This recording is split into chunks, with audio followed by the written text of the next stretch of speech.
Mungkin perlu Ibu jelaskan bahwa apa sih LGBT itu sebenarnya, karena masyarakat banyak yang kurang paham juga tentang LGBT. Mungkin bisa menjelaskan sedikit tentang LGBT itu sebenarnya apa? Oke, terima kasih. Kalau secara skala nasional atau internasional, ini LGBT ini kan sebenarnya bahasa-bahasa kerennya. Oh, iya. Tetapi kalau bahasanya kita, L itu lesbi. Lesbi? Nggih, itu lesbian, nina kan ceninen kalau Ya, bahasanya nggih. kita kan gitu.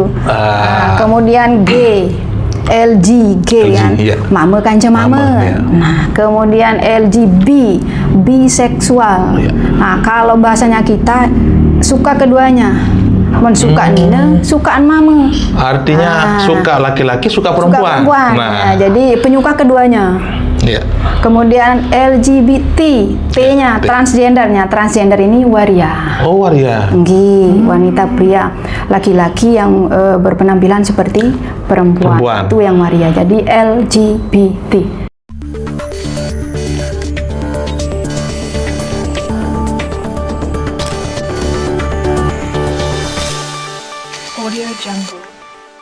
Assalamualaikum warahmatullahi wabarakatuh.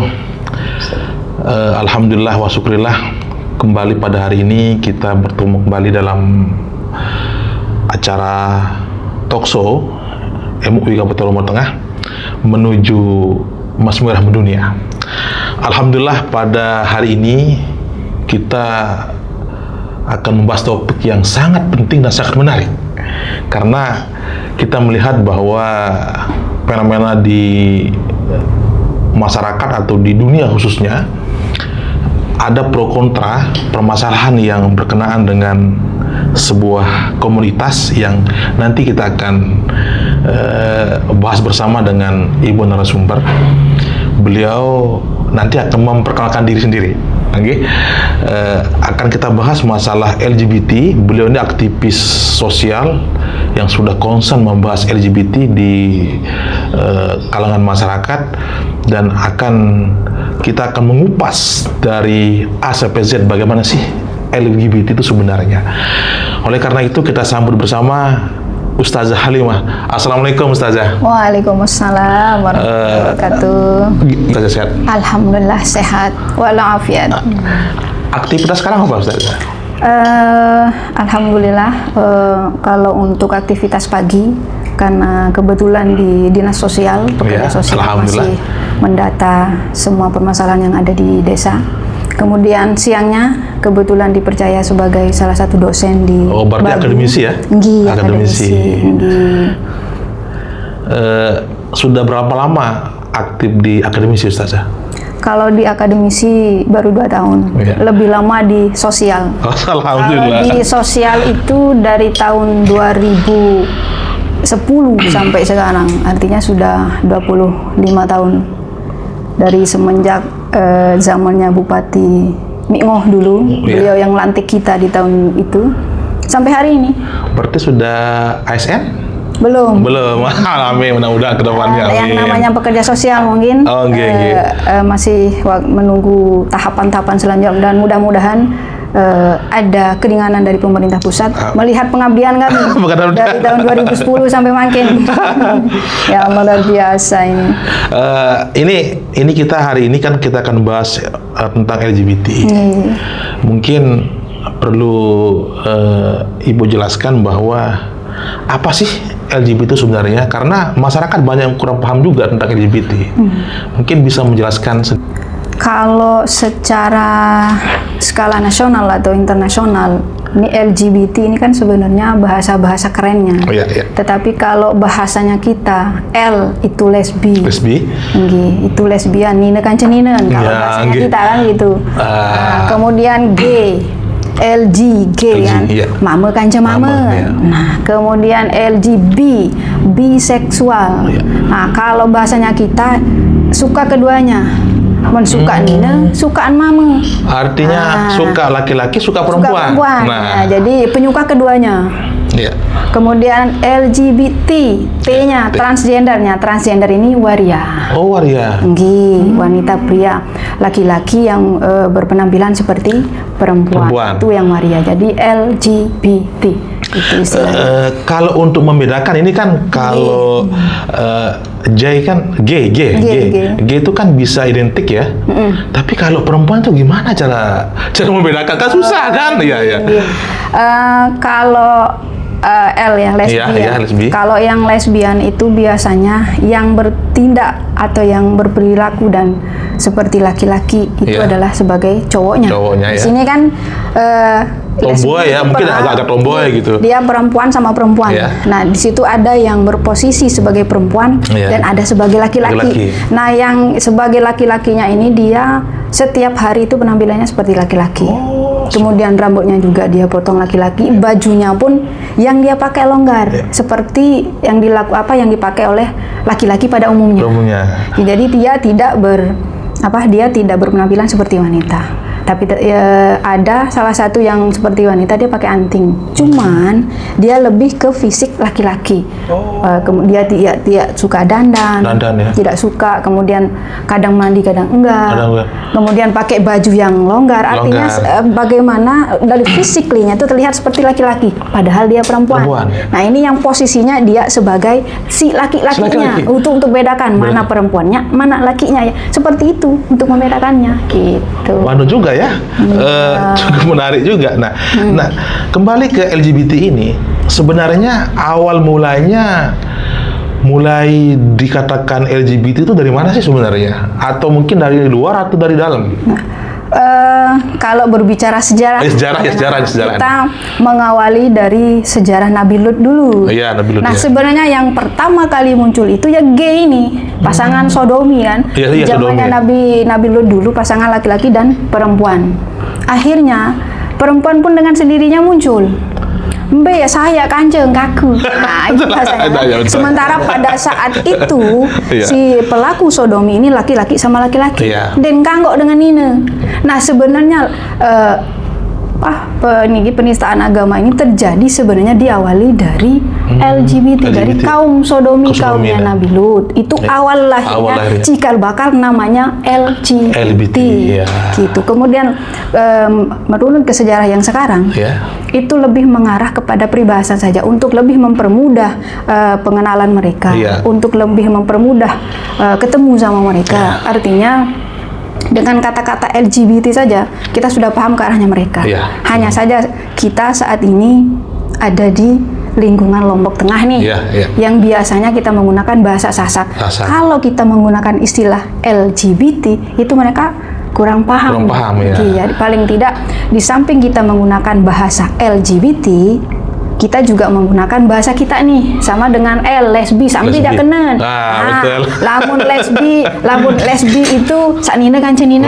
Nah, artinya ada pembahasan secara real, kemudian ada penyampaian secara nyata yang kita berikan kepada masyarakat bahwa LGBT itu ini loh. Apa bahayanya? Mereka sekarang ada di mana?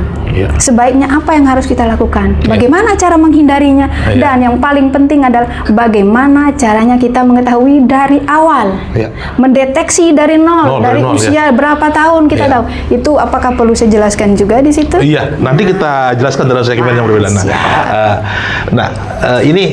Ini masih kita berbicara dulu. Kira-kira negara mana yang paling tinggi tingkat LGBT-nya? Kalau saat ini itu masih dipegang sama luar negeri. Kemudian kalau Indonesia sendiri tercatat sebagai yang kelima dari semua negara yang ada di dunia. Jadi kita urutan yang kelima terbesar di dunia, Indonesia. Ini kelima. Dengan jumlahnya 7,5 juta jiwa, 7,5 juta orang se-Indonesia. Dan saat ini kita tercatat berada di urutan 5 terbesar di dunia khusus untuk data LGBT. Ini luar biasa, ini menjadi perhatian yang sangat luar biasa. Karena kita 5 besar loh kondisi sampai sekarang ini. Kita nggak pernah nyangka bahwa mungkin dulu kita berbicara bahwa LGBT itu banyak di Thailand ya, di Thailand gitu kan. Tapi sekarang sudah kita posisi 5. Nah, kira-kira nih Ki, Bu, faktor apa yang bikin penyebaran LGBT ini sangat masif di Indonesia? Faktor-faktornya. Sebenarnya ada beberapa faktor yang mempengaruhi bagaimana perkembangan mereka dengan pesat, bagaimana cara mereka berkembang biak, bisa dikatakan begitu, seperti ya kurang enak dengan berkembang biak seperti itu. Pertama itu karena faktor keluarga. Iya, keluarga. Ada broken home-nya di situ. Oh, itu broken home itu termasuk faktor yang sangat. Pertama, kenapa dikatakan broken home bisa masuk faktor? Pertama, si perempuan ini pertama orang tuanya mungkin bercerai, atau orang tua ada di Malaysia. Jadi dia tinggal sama neneknya. Bisa jadi juga dia ditinggal kerja. Kemudian mereka jarang pulang. Akhirnya dia tidak tahu dia mau mencurahkan kemana isi perasaannya saat itu. Jadi dia bimbang, mau kemana nih? Saya mau ngomong kemana nih? Hari ini gue kesepian gitu. Jadi mau curhat kemana? Mau berbicara sama siapa? Mau cerita sama siapa? Jadi mau tak mau, jadi mereka salah gaul karena mereka di situ juga memiliki grup khusus atau ini yang khusus mereka gunakan untuk itu. Kadang mereka juga pendekatannya melalui itu. Jadi dan dengan secara tidak langsung mereka ketemunya di situ. Kadang juga dikenalin sama teman-temannya. Oh, kalau mau curhat di sini dong. Kita ketemuan yuk. Masalahnya kenapa? Itu biasa bahasa-bahasa yang digunakan untuk menggait mereka. Itu yang dari segi berkembangnya. Kemudian yang dari faktor keluarga, kadang yang kasus yang temukan kemarin ini real, karena kita saat ini berbicara masalah real masalah data realnya di Kabupaten Lombok Tengah. Bukan menurut ini, bukan menurut itu, bukan teori ini, bukan teori itu, tetapi ini real yang tiang lakukan di lapangan. Contoh kasus kayak kemarin, beliau satu-satunya anak laki-laki di keluarganya. Dia memiliki 7 saudara, 6-nya itu perempuan. Jadi setiap hari didandanin seperti perempuan.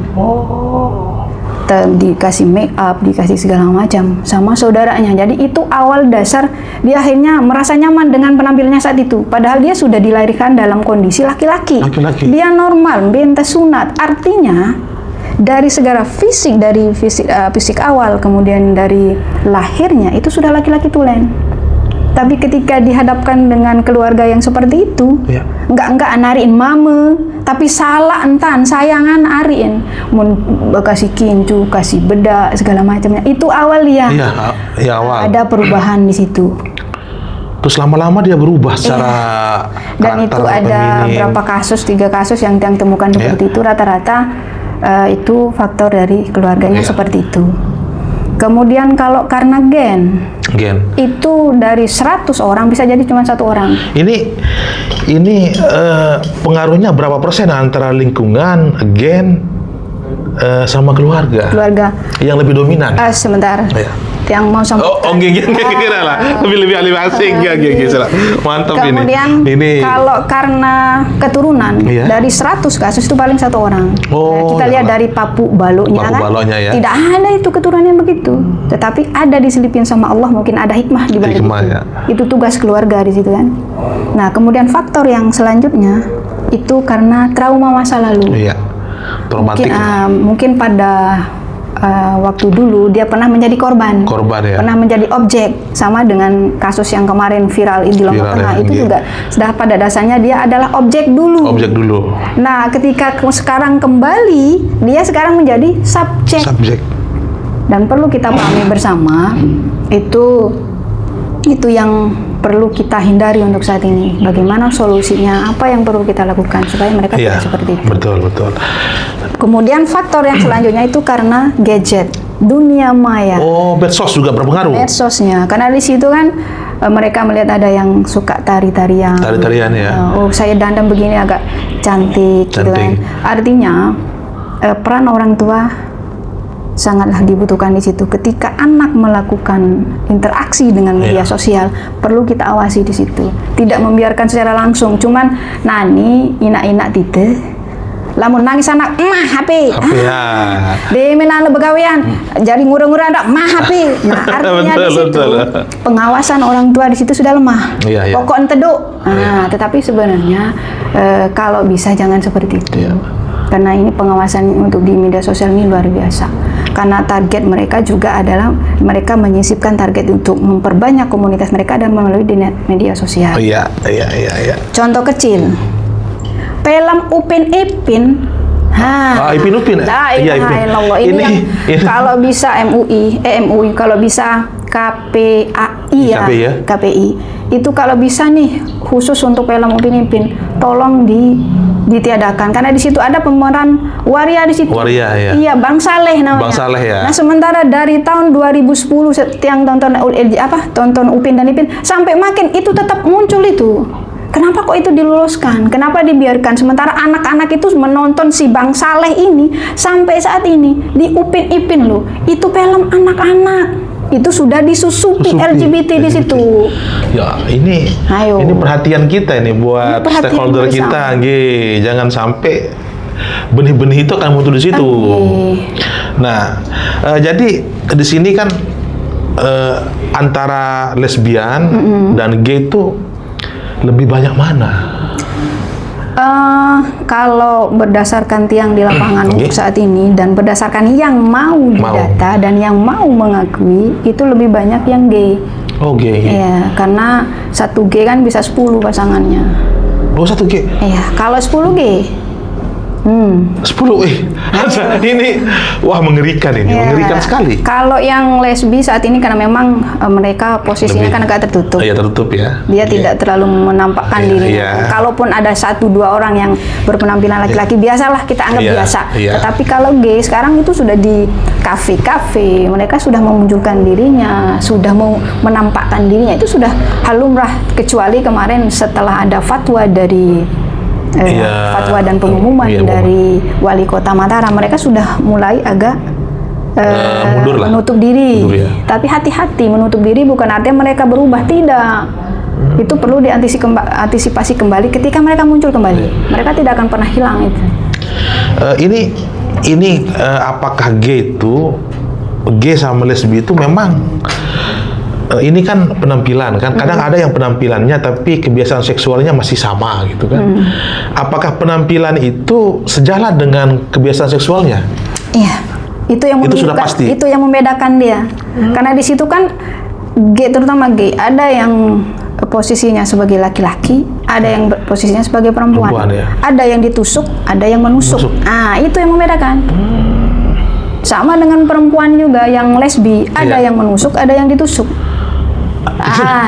Itu yang sebenarnya perlu juga kita pahami bersama, karena ini adalah penyakit masyarakat yang seharusnya menjadi perhatian khusus untuk kita bersama. Bagaimana kita mengajak mereka kembali ke jalan yang benar dengan cara yang baik. Kita dekati mereka, kita tanya mereka kebutuhannya apa, keperluannya apa, demsa engkah menintan. Kemudian apa ya kembi, artinya kita dekati mereka dari hati ke hati dulu. Jangan main uber sana, uber sini, pukul sana, pukul sini, usir sana. Jangan. Berarti bukan itu solusinya, berarti. Bukan, mari loh. Kita dengarkan keluhan mereka, kita dengarkan apa yang diinginkan oleh mereka. Mari kita rangkul mereka. Rangkul dalam artian kita bukan menormalisasi, bukan, tapi kita merangkul mereka untuk menanyakan apa yang mereka butuhkan supaya mereka bisa kembali ke jalan yang benar. Itu tujuan merangkul mereka. Terus ini lebih mengerucut lebih mengerucut. Tadi kita berbicara skala dunia, kita di urutan ke nomor 5.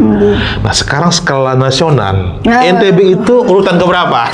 Ini kalau versi terakhir kemarin di tahun 2005, itu kita nomor 3. 2005 nomor 3? Ya, NTB itu ada di urutan nomor 3. Ya Allah. Cuman sempat tergeser kemarin oleh Jawa Barat. Jawa Barat ya. Bisa jadi saat ini kalau yang untuk berbicara tahun ini bisa jadi kita di tahun 2000 kita berada di urutan yang kelima karena belum ada rilis terbaru. Kita tergeser oleh Jawa Barat. Tapi mudah-mudahan di sana aja lah, kita jangan lepas itu. Ini prestasi yang jelek lah. Artinya tapi kita berbicara masalah data. Ini yang perlu diwaspadai karena target internasional saat ini itu adalah mereka menargetkan 1 orang LGBT dalam 1 keluarga. Itu planning ke depan mereka ini. Jadi ini menjadi perhatian kita pemirsa bahwa target komunitas mereka itu satu keluarga, satu LGBT. Nah, dan ini sudah dikumandangkan ini, hati-hati. Ini sudah sudah go public lah. Ya Allah, luar biasa. Hati-hati. Ini mengerikan. Nah, terus di NTB ini ada berapa komunitas mereka? Kalau mau dibagi kan LGBT itu ada 4 komunitas digabung menjadi satu paguyuban ya. Ada paguyuban LGBT gitu. Ada diketuai oleh satu ketua paguyuban Provinsi NTB. Artinya mereka keluh kesahnya di situ.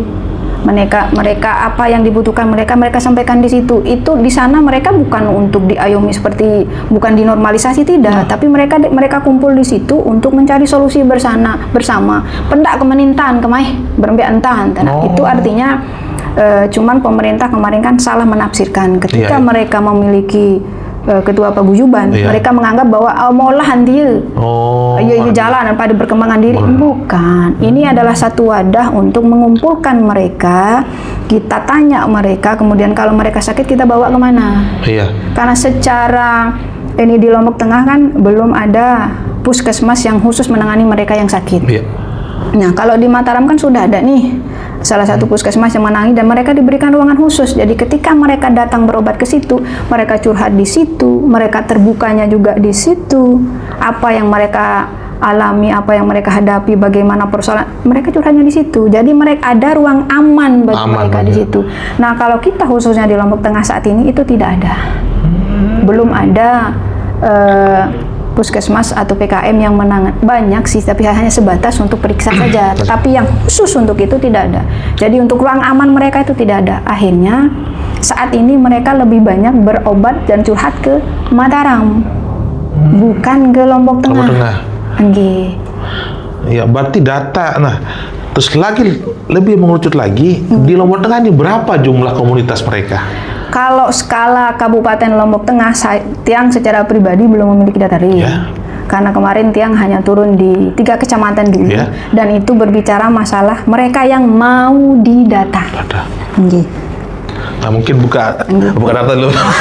Data mereka yang mau didata. Itu yang di 3 kecamatan itu ada 230 LGBT yang mau didata. Ini yang mau didata, bagaimana yang nggak mau didata? Bagaimana dengan mereka yang tidak mau dan belum siap untuk didata? Itu yang menjadi persoalan. Ini baru di 3 kecamatan ya. Malah ada yang kita dengar bahwa sekitar komunitas LGBT itu jumlahnya sekitar 2.000 komunitas kan. Tapi ini baru 3 kecamatan udah 200, apa lagi yang lain kan, apalagi Kota Peraya gitu misalnya. Ini pun yang lebih kota. Baru beberapa yang masuk ke kecamatan ini kan beberapa desa. Artinya itu pun skala kecil. Karena mereka juga tidak mau didata, artinya mereka tidak mau dirinya diketahui oleh masyarakat. Mereka juga dalam hati kecil mereka mau kembali kok. Cuman pelan-pelan, tidak bisa begitu. Mereka menginginkan itu langsung bisa tidak, karena mereka sudah lama, ada yang 20 tahun, 40 tahun, 50 tahun. Artinya membutuhkan proses untuk berubah. Tetapi mereka mau kok. Buktinya kemarin kami ada yang menjadi dai di kalangan mereka, cuman sekarang beliau sudah meninggal dunia. Itu bukti nyata dan bukti real bahwa mereka memang mau kembali. Cuman pelan-pelan, mari kita bantu mereka, jangan mendisnya. Itu yang menjadi persoalan kemarin. Ketika mereka mau beribadah ke masjid, nah mulai bibih bawaan setai bibih atas masyarakat dimulai nanti kan mereka mau beribadah, dan pada saat mereka ibadah mereka kembali ke hitoh. Kalau waria kan penampilannya seperti perempuan, seharusnya dia sholat seperti perempuan tapi tidak, mereka sholat seperti laki-laki, mereka sholat berjamaah, mereka tadarusan juga, kemudian sholat tarawih seperti laki-laki. Artinya jangan dibully lah ya, jangan dibully. Artinya mari kita rangkul bukan rangkulnya itu dalam catatan, dirangkul bukan untuk dinormalisasikan, tetapi kita rangkul untuk mengajak mereka kembali ke jalan yang benar. Dan itu menjadi tugas kita bersama saat ini. Ini mereka kan sudah ada komunitas nih. Sekarang komunitas mereka ini setelah media rame-rame, apakah mereka tuh lebih tertutup atau lebih terbuka sekarang terhadap dunia luar? Kalau saat ini mereka lebih tertutup, karena mereka ada juga yang menakuti kemarin kan, kalau sampai kami ketemu, kami akan bunuh dia, kami akan binasakan mereka. Ini persoalan yang sangat luar biasa, artinya bukan seperti itu solusi dari kita. Kita bukan memang kata yang lain-lain juga darahnya sudah halal untuk dibunuh gitu kan. Sudah halal darahnya, jadi silakan bunuh gitu kan. Itu bukan begitu persoalan. Bukan itu cara solusi terbaik, bukan begitu solusi cerdas.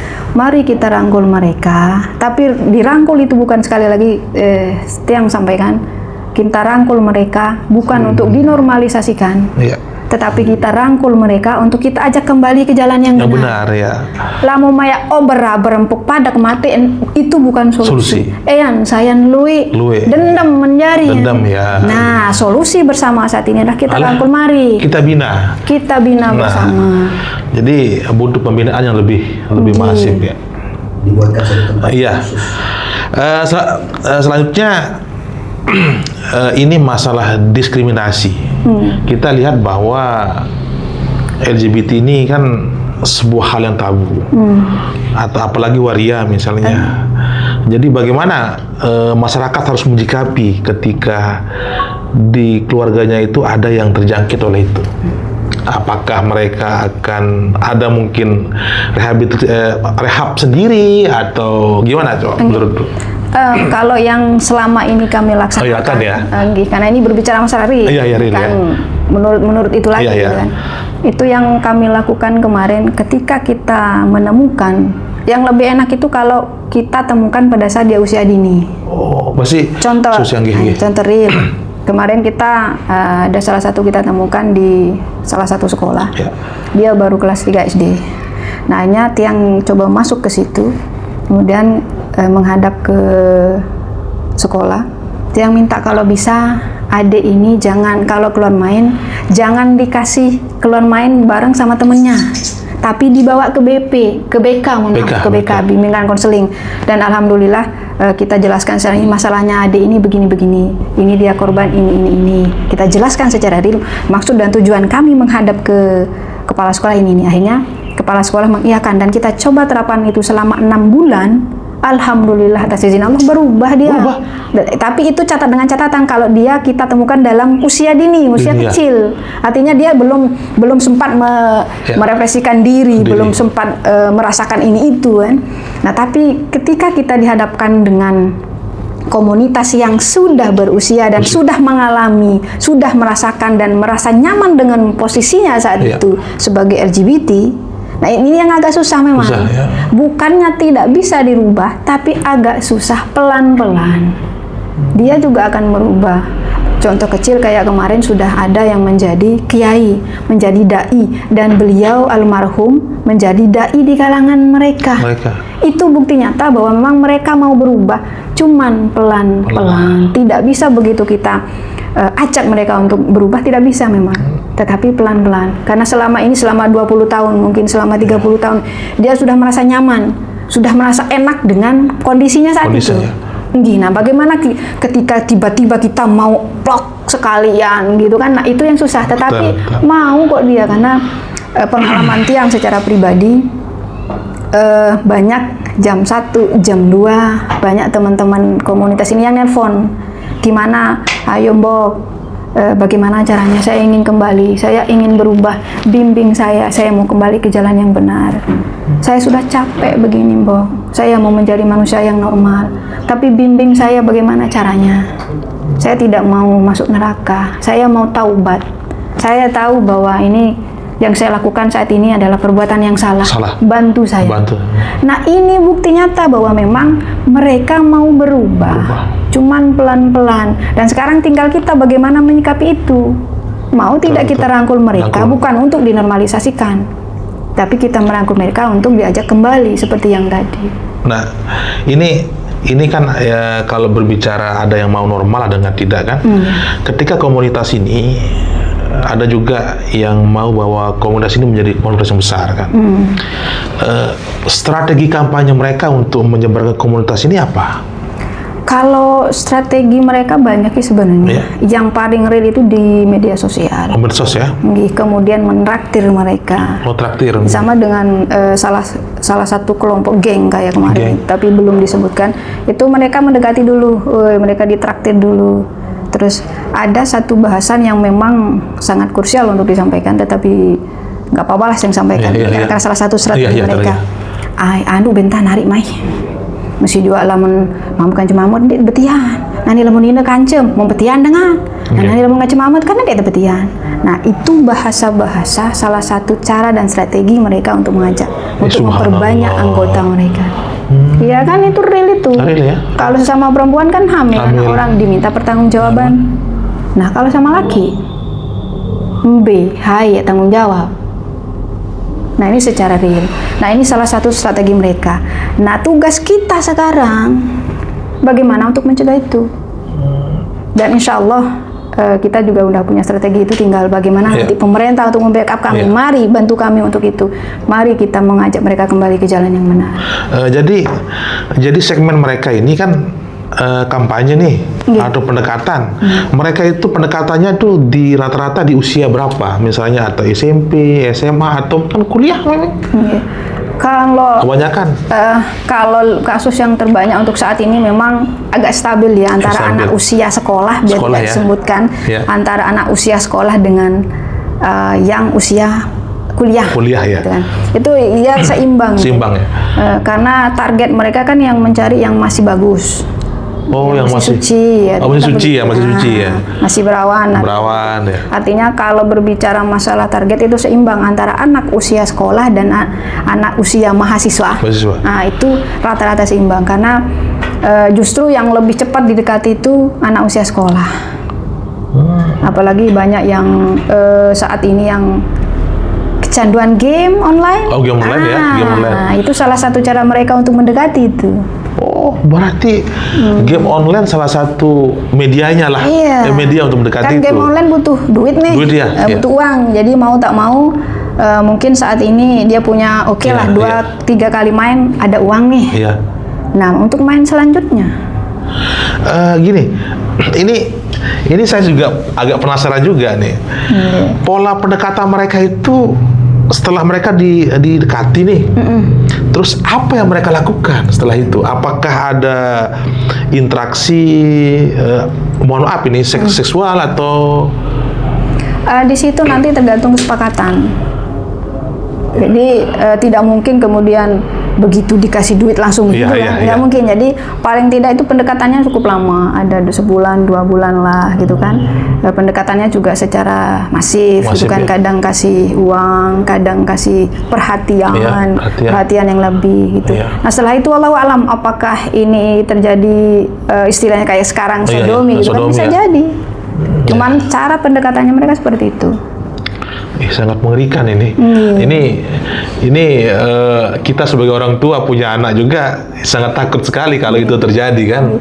Dan makin semakin nyata. Kalau istilah orang tua dulu, lelahat jaga anak nina daripada jaga anak mama.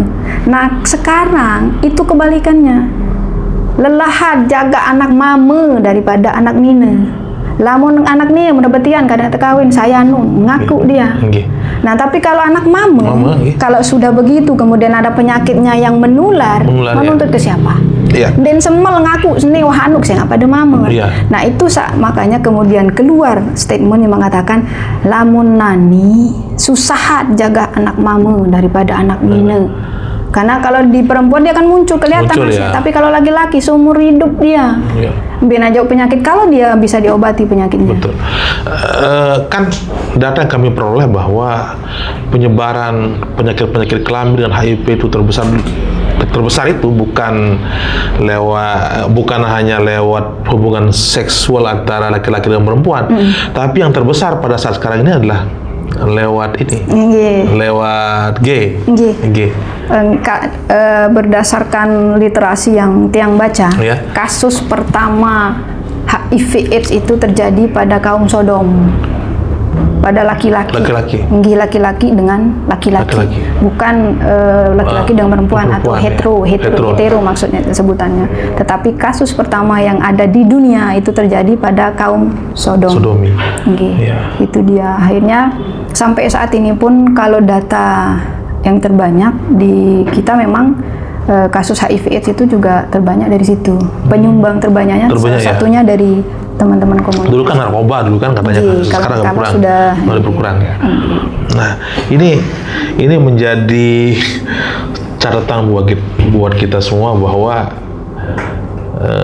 selama ini bahwa kita punya persepsi bahwa menjaga anak laki-laki, menjaga anak perempuan itu lebih sulit daripada anak laki-laki. Tapi saat sekarang ini kita dihadapkan oleh situasi yang berbeda. Ternyata anak laki-laki lebih sulit juga. Nah, selanjutnya untuk Lombok Tengah, apa yang harus dilakukan oleh pemerintah daerah? Ya, mantap, ini pertanyaan yang luar biasa ini. Apa yang harus dilakukan oleh pemerintah daerah untuk menekan penyebaran kasus ini? Pertama yang harus dilakukan adalah panggil mereka, kumpulkan mereka, kemudian tanya kebutuhannya. Apa melim pelatihan, melim pegawaian, apa melim? Itu sebenarnya gampang kok, bukan kemudian diusir. Sekarang taruhlah yang data yang punya saat ini. Taruhlah kita panggil 40 atau 50 orang. Kemudian ditanya, Gama Ari, apa melim?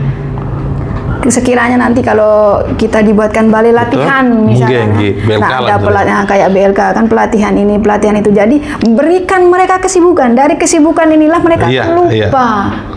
Satu permintaan Tiang secara pribadi mewakili masyarakat yang ada di Kabupaten Lombok Tengah, panggil mereka, kumpulkan mereka, tanya apa yang mereka mau, tanya apa yang mereka butuhkan, tanya apa yang mereka perlukan untuk saat ini, apakah dalam bentuk pelatihan, dalam bentuk pendidikan, seperti BLK lah. Artinya mereka butuh perhatian dan mereka butuh kesibukan. Kalau mereka sibuk, maka dengan sendirinya itu akan tertekan. Nah, itu harapan terbesar Tiang untuk pemerintah. Mari pemerintah Kabupaten Lombok Tengah, khususnya DPR, anggarkan, panggil kami. Tiang siap fasilitasi 24 jam untuk mereka. Nah, ini tadi berbicara dalam pandangan pemerintah ya. Nah, yang kedua ini bagaimana pandangan adat dan budaya terhadap keberadaan LGBT ini? Nah, selama ini kan, selama ini kan ya hanya pemerintah aja ya nggak Nah, ketika komunitas ini berada di lingkungan budaya, adat, ini bagaimana itu adat memandang? Kalau selama ini pengalaman Tiang secara pribadi, ketika ada acara begawe, salah satu jadi tukang ngemeknya, rannya teman-teman komunitas ini. Artinya meskipun secara tidak langsung diakui keberadaannya secara ini, tapi dengan kata kutip ya, beliau ditempatkan di situ sebagai ran. Ada kemarin teman kita, beliau juga sudah meninggal dunia, itu jadi ran. Artinya kan secara adat dia sudah diterima, tetapi dengan posisi sebagai itu. Nah, secara tindakan secara real itu belum ada. Mereka tahu bahwa ini si ini gitu kan, dia itu ini, tetapi tindakan secara real, tindakan secara nyata itu belum ada. Hanya saja dia ditempatkan sesuai dengan posisinya. Dan dia juga mau sebagai itu, dan mau ngelak pun enak itu. Artinya lingkungan budaya adat itu juga memberikan ruang untuk itu. Malah salah satu kasus kemarin itu di salah satu kecamatan, malah mereka meminta mengundangkan teman-teman komunitas aden sasayan rame dengan nyongkol. Nah, artinya kan di situ sudah diakui. Diakui ya, betul. Diakui dia. Empuhang ke batur-batur, aden bau ramean ngajak nyongkol, kan mereka datang itu. Artinya mau tidak mau mereka dibeli ruang di situ. Ruang yang sangat luas malah. Sangat luas dan ditonton oleh orang banyak, dan dari berbagai banyak platform, kemudian ada di platform kayak WA, kemudian di Facebook, terutama Facebook kan banyak yang nyongkol-nyongkol itu. Betul. Artinya di situ mereka diberi ruang dan diundang secara langsung. Betul. Diakui berarti itu. Nah, menurut Ibu, apa tantangan terbesar LGBT dalam mempertahankan kehidupannya di tengah-tengah masyarakat sekarang ini? Tantangannya yang pertama itu mereka mau kembali tetapi masih dihujat. Itu yang pertama. Yang kedua, mereka mau bekerja sesuai dengan bidangnya. Tetapi karena mereka tidak memiliki ijazah, teman-teman ini rata-rata ada yang lulus SMP atau SMA, tetapi mereka juga ada yang tidak lulus. Mereka lulus lalu lupaan bija ketunul ijazahan. Jadi mereka tidak bisa melamar pekerjaan yang sesuai dengan bidangnya. Nah, itu juga salah satu menjadi tantangan. Dan kemudian yang ketiga, pada saat mereka berbaur, kerjasama dengan teman-teman dan dia menyampaikan kemauannya, sebagian masyarakat kembewan kamu mula melengek, kamu sida jari mengkembek mil. Nah, artinya dari masyarakat sendiri mereka sudah mengejas bahwa mereka tidak akan bisa berubah. Seharusnya mari kita giring. Oh, mari dong. Oh, lema harap pengajian, milu pengajian teh. Oh, lema gotong royong, bersihan masjid milun teh. Seharusnya begitu. Tetapi ada sebagian masyarakat ketika mereka pahami bahwa dia itu begitu, ndek milih kancan dengan. Di situ sudah terjadi diskriminasi dan mereka mengiyakan dan semua masyarakat juga menyetujui, apalagi banyak kasus kayak kemarin. Nah, itu yang memperparah keadaan mereka. Sebenarnya mereka mau kembali. Yang penting cara kita mengajak mereka untuk kembali itu seperti apa. Jangan main keras, main pukul, main sana sini, jangan. Mereka mau. Iya, ini kan ada lesbi, gay dengan waria, bisek. Lebih susah mana untuk mengembalikan mereka dari empat komunitas ini? Kalau berbicara masalah susah sama sih. Sama saja ya? Kecuali kita menemukan dia masih dalam usia muda. Itu cepat dia. Karena target kita kemarin 6 bulan dan alhamdulillah bisa. Nah, tapi kalau yang udah di atas 15 tahun ke atas, dia sudah merasakan itu. Jadi yang keempat kategori ini sama-sama susah, tetapi pelan-pelan bisa. Taruhlah kalau kita ketemukan yang 14-15 masih bisa nih, masih kita bisa geret, tetapi yang sudah 15 ke atas itu agak susah karena dia sudah merasakan. Dia sudah nyaman dengan posisinya saat ini. Sudah menyatu lah. Sudah menyatu. Tetapi mau kok buktinya ada yang menjadi dai di kalangan mereka. Itu bukti nyata mereka bahwa mereka ingin kembali. Dan Tiang juga dulu pernah melakukan kegiatan memanggil mereka. Itu ada pengajian khusus bagi mereka itu selama 6 bulan. Cuman pada saat itu ada salah satu tokoh agama yang kami undang, kami informasikan bahwa nanti jamaahnya itu ini. Jangan terlalu keras menyampaikan gitu kan. Tapi begitu masuk dan mantepang benoko dan kamu nih kaum nabilut neraka selapung tamu. Langsung kabur mereka. Semuanya kabur. Jadi usaha Tiang yang selama 6 bulan itu sia-sia. Tulah akan malik melebihi sayan keras malik tanpa kedua kata neraka menomai. Nah, artinya tokoh-tokoh agama kita juga perlu diberi pemahaman.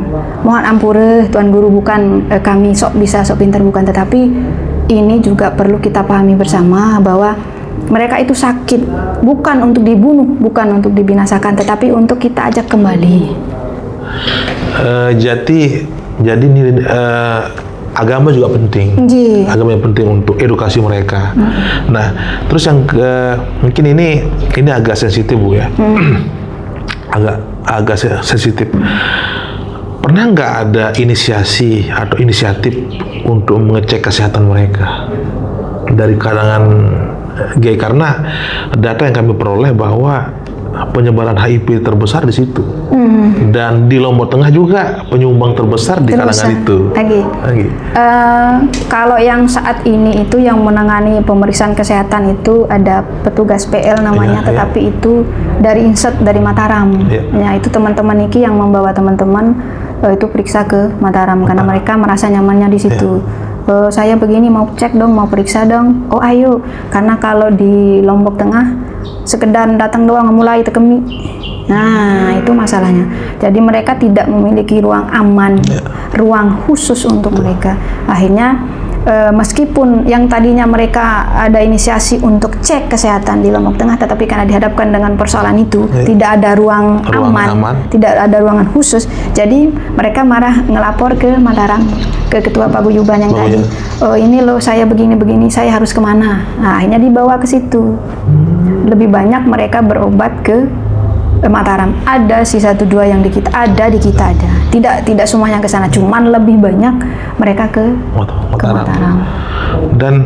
Dan mereka sudah mengetahui bahwa mereka berpenyakit lah. Okay. Karena di situ kan ada ciri fisiknya, ciri khususnya. Pertama kan kalau sudah mengarah ke penyakit IMS namanya kan, infeksi menular seksual. Di situ kan sudah mulai berair ya? Bernanah, ada lendirnya. Itu sudah salah satu ciri fisik yang mengarah kepada IMS, infeksi menular seksual. Itu dia sudah tidak bisa berhubungan lagi gitu. Dan itu yang bisa jadi mengarah ke penyakit yang lebih besar lagi kan. Di situ ada sifilis, ada raja singa, ada gonuri. Kalau sekiranya itu yang tidak cepat ditangani, tidak cepat diobati, itu akan berubah ke penyakit yang lebih besar lagi. Tetapi awalnya itu IMS dulu, infeksi menular seksual. Ini penyakit yang paling kecil di antara yang tadi kayak gonori, kemudian sifilis, raja singa. Tapi awalnya sih ini IMS ini. Gitu dia.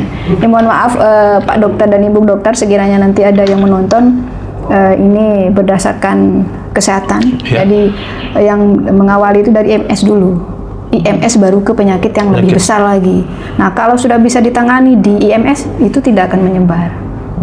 Jadi ada darahnya, ada nanahnya, ada lendirnya. Jadi sakit dia.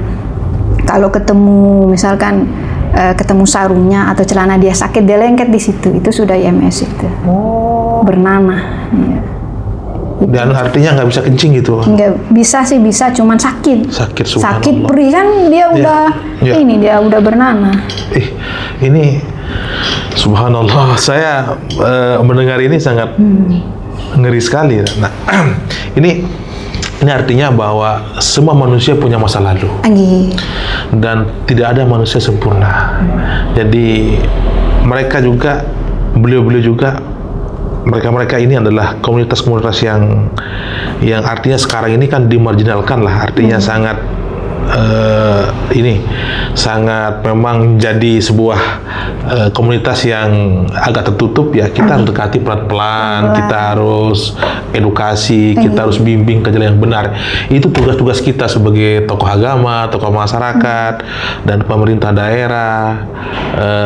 Semualah komponen kita harus, termasuk keluarga. Nah, sebagai ini sebagai closing statement kita, apa yang dari keluarga, apa yang harus dilakukan dari keluarga, misalnya pendidikan apa yang harus dilakukan untuk menanggulangi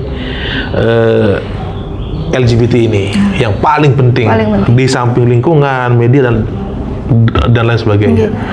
Yang paling utama adalah pendidikan agama. Ya.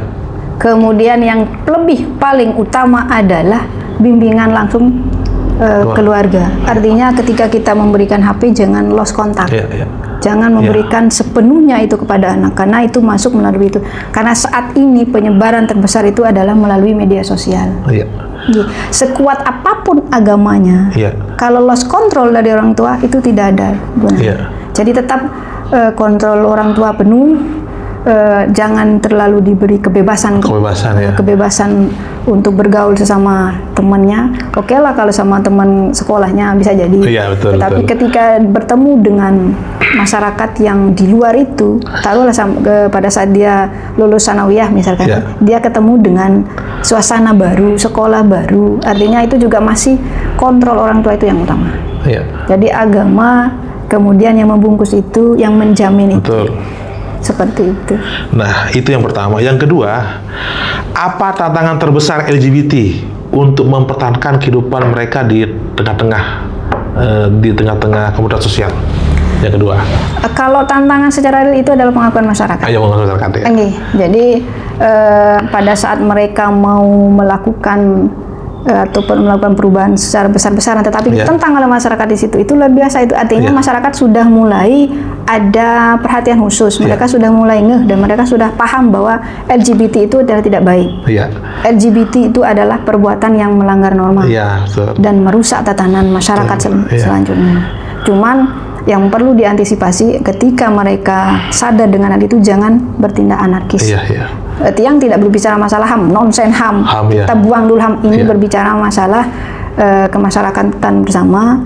Kalau memang kita tidak mau mereka, mari kita ajak dulu, kita kerjasama dulu. Kerjasama artian kita mengajak mereka kembali ke jalan yang benar, bukan untuk menormalisasi. Sekali lagi, yang tekankan bukan untuk dinormalisasikan. Betul. Nah, terus yang terakhir, apa yang sebaiknya dilakukan oleh tokoh masyarakat untuk ketika menghadapi komunitas ini terjadi di tengah-tengah dia, apa yang harus dilakukan? Apakah memang kita nantikan ada perhatian khusus atau gimana? Kalau untuk tokoh agama, di situ ada ceramah khusus. Ceramah khusus ya. Lebih humanis lah. Lebih humanis. Jangan anarkis lagi. Kita pahami bahwa ini adalah perbuatan yang menyesatkan, perbuatan yang dilaknatullah, sangat dilaknat oleh Allah. Cuman jangan menggunakan kekerasan. Berdakwahlah dengan santun, bukan untuk dinormalisasikan, tetapi berdakwah dengan santun untuk mengajak mereka kembali ke jalan yang benar. Nah, terima kasih jadi Bu. Jadi kita sudah diberikan ini kuliah 2 SKS ini, kuliah tentang LGBT. Jadi mudah-mudahan apa yang kita dapatkan pada hari ini menjadi menjadi ilmu yang bermanfaat bagi kita semua. Kita sudah sedikit terbuka tentang dunia LGBT, kondisi real yang terjadi, bagaimana model penyebarannya, terus bagaimana komunitasnya, apa-apa yang harus dilakukan oleh orang tua untuk menanggulangi bukan penyakit ya, komunitas lah, LGBT ini, dan itu adalah bagian dari dakwah kita semua. Terima kasih Ibu Halimah ya. Belum. Amin. Ibu Halimah, mudah-mudahan bermanfaat diskusi kita pada hari ini. Sahabat-sahabat semua, demikianlah talkshow kita pada hari ini. Kita akan berjumpa pada talkshow dengan tema yang lebih menarik dan pada waktu dan kesempatan yang akan datang. Sekian, wassalamualaikum warahmatullahi wabarakatuh. Waalaikumsalam warahmatullahi wabarakatuh. Terima kasih Bu. Sami-sami.